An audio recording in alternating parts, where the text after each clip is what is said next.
हम सब तैयार हैं ईडी सीबीआई की रेड के लिए जेल जाने के लिए। शराब घोटाले में यह साबित हो चुका है कि 60 करोड़ रुपए भारतीय जनता पार्टी ने शरद रेड्डी से लिए। शब्द बदला नहीं जा सकता।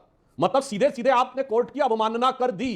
कोर्ट ने कहा था कि किसी को बेल मिली है, किसी ने क्या किया उसका इस प्रक्रिया से मतलब नहीं। आप तो सीधे कह रहे हैं भाजपा ने बेल कि शराब घोटाले के अंदर आप कहते थे कुछ नहीं है, लेकिन आज हाईकोर्ट ने बोला सब कुछ है इसमें।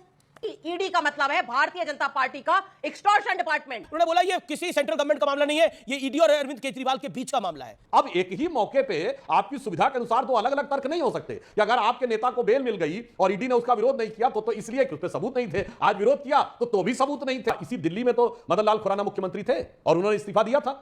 लालकृष्ण आडवाणी जी तो केंद्रीय सेटअप में थे, नेता प्रतिपक्ष थे, पर मदन लाल खुराना जी तो इसी दिल्ली के थे। जानते हैं इनको डर किससे है? इनको डर किसी से नहीं है जी, डर अपने लोगों से है। आप सभी का मेरे YouTube चैनल पर एक बार फिर स्वागत है। एक और मजेदार वीडियो आपके सामने प्रस्तुत करने जा रहा हूं। अरविंद केजरीवाल ने ईडी द्वारा लगाए गए आरोपों को गलत साबित करने के लिए हाई कोर्ट में याचिका दायर की थी, परंतु हाई कोर्ट ने अरविंद केजरीवाल की याचिका को खारिज करते हुए ये कहा कि ईडी द्वारा लगाए गए सभी आरोप सही है। क्या केजरीवाल सरकार सुप्रीम कोर्ट का दरवाजा खटखटाएगी? इसी मुद्दे पर आज आम आदमी पार्टी की तरफ से रीना गुप्ता और भारतीय जनता पार्टी की तरफ से सुधांशु त्रिवेदी के बीच एक जोरदार पॉलिटिकल डिबेट होने वाली है। आपसे अनुरोध है कि वीडियो को अंत तक जरूर देखें। चैनल पर अगर आप नए हैं तो चैनल को सब्सक्राइब करें, बेल आइकन को दबाना ना भूलें ताकि आने वाली वीडियो का नोटिफिकेशन आपके पास सबसे पहले पहुंच सके। चलिए शुरू करें मेन वीडियो।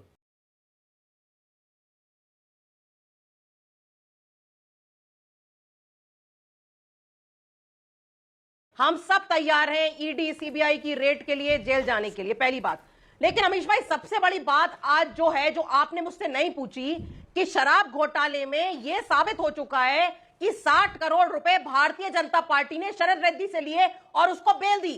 दूसरा, आज कोर्ट में ऑन रिकॉर्ड यह भी आ चुका है कि मगुंटा को इन्होंने अपनी पार्टी, अपने अलायंस के रूप में टिकट दिया। तो भारतीय जनता पार्टी के पास कोर्ट ने बोल दिया कि टिकट का, तब आम आदमी पार्टी की कोई लेना देना नहीं है। रीना जी देखिए, जब आम आदमी पार्टी की बात होती है तो ईडी और सीबीआई स्पाइडरमैन की तरह बन जाती है, कुत्ती फांती पहुंच जाती है।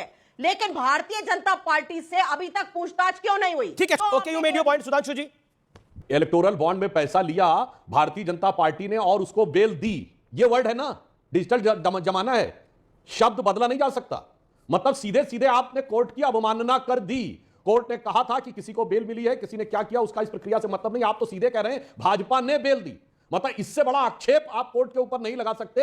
यही समस्या है। अनाप शनाप बयान देने की जो फितरत आज से 12 साल पहले से थी, वो आदत अभी तक छूटी नहीं है और आपके मुंह से फिर वही वाक्य निकल गया। ओके, एहे, रहा नहीं जाता, तड़प ही ऐसी है ना। नहीं, प्रश्न बहुत ज्यादा डायरेक्ट है और ये सिर्फ प्रश्न इस समय मेरा नहीं है, ये दिल्ली की जनता भी आपसे सवाल पूछेगी कि शराब घोटाले के अंदर आप कहते थे कुछ नहीं है, लेकिन आज हाईकोर्ट ने बोला सब कुछ है इसमें।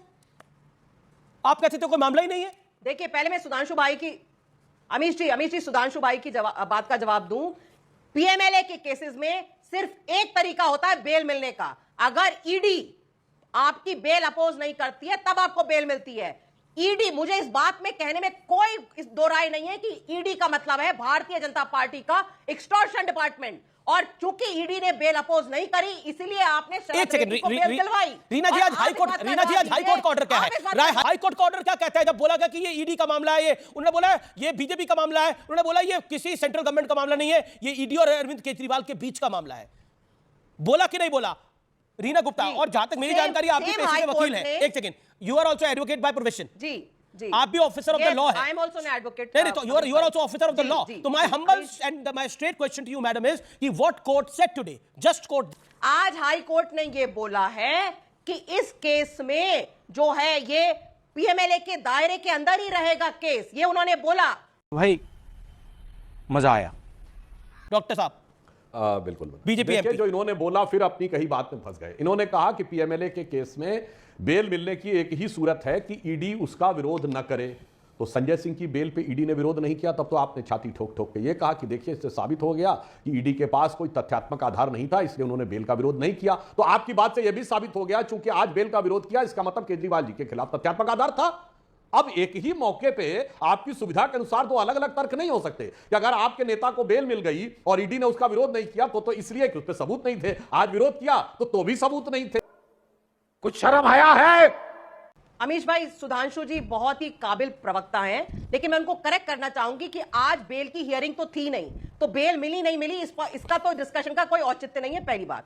दूसरी बात, अमीश भाई, नैतिकता का सारा ठेका आम आदमी पार्टी ने ले रखा है। मणिपुर 1 साल से जल रहा है, वहां तो आपने कभी नहीं बोला कि वहां पे Hemant Manipur is a different case, Manipur different case है। मुझे ध्यान में आता है लाल किशोरवानी हवाला के केस में आरोपी थे। नहीं सुनना पड़ेगा मैडम, ये सुनना पड़ेगा, नैतिकता की बात है। लाल किशोरवानी हवाला के केस में सिर्फ आरोपी हुए थे, इस्तीफा दे दिया था। मदन लाल खुराना हवाला के केस में आरोपी हुए थे, इस्तीफा दे दिया था। ये हुआ इस देश के अंदर, इस देश के अंदर हुआ, इस देश के अंदर। अरे छोड़िए, लालू यादव ने इस्तीफा दे दिया था, जयललिता ने इस्तीफा दे दिया था। मैं क्या करूं, फिर जॉब छोड़ दूं? रीना जी ने जो बात बोला, अपनी बात खुद ही साबित कर दी।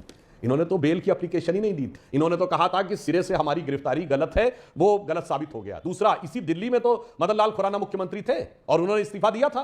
लालकृष्ण आडवाणी जी तो केंद्रीय सेटअप में थे, नेता प्रतिपक्ष थे, पर मदन लाल खुराना जी तो इसी दिल्ली के थे। और मैं एक और बात आपको बताऊं, इनको डर जानते हैं किससे लग रहा है अमीश जी? और पहले मणिपुर पे बात बता दूं। अरे मणिपुर में तो ऐसा एक्सपोज किया इस दिल्ली ने, ये लोग कहते थे नियम 267 के तहत बहस चाहिए, जबकि नियम 100 उस नियम के तहत शॉर्ट ड्यूरेशन डिस्कशन परमिट कर दिया गया था। एक लाइन में कह दूं, मगर क्या हुआ जब नियम 267 बताओ सारे काम रोक के, मगर दिल्ली का बिल आया तो सब काम मणिपुर छोड़ के डिस्कशन पे राजी हो गए। पॉइंट है आपकी बात के अंदर, मणिपुर सरकार खिलाफ बोल रही है। मगर एक पॉइंट, एक मिनट अमीश जी, पूरी जुड़े हुए हैं, जानते हैं इनको डर किससे है? इनको डर किसी से नहीं है जी, डर अपने लोगों से। तो कैसी लगी आज की ये वीडियो, कमेंट करके जरूर बताएं। मिलते हैं अगली वीडियो में, तब तक जय श्री राम।